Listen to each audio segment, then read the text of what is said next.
আজকে আপনাদেরকে দেখাবো স্যামসাং J3 মোবাইলের চার্জিং পোর্ট খুব সহজে রিপ্লেস করা যায়।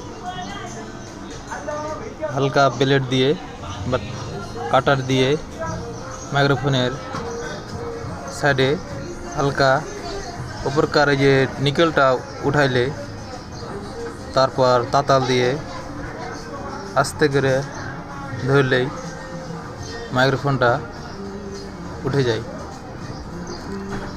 জায়গাটা ভালো করে ক্লিন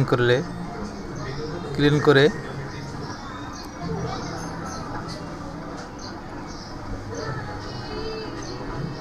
হালকা ক্লিন করে মাইক্রোফোন জায়গাটা পরিষ্কার করে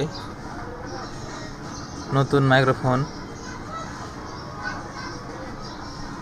তাতাল দিয়ে হালকা ধরলেই জায়গা হিট হইলেই নতুন মাইক্রোফোন বসালেই কাজটা খুব সুন্দরভাবেই ইনশাল্লাহ হয়ে যায়। হট গান দিয়ে হিট দিলে মাইক্রোফোন নষ্ট হওয়ার সম্ভাবনা থাকে, তাই তাতাল দিয়ে খুব সহজেই খুব সুন্দরভাবে বসা যায়। আপনারা দেখতে পেলেন তাতাল দিয়ে খুব সুন্দরভাবে মাইক্রোফোনটা বসালাম।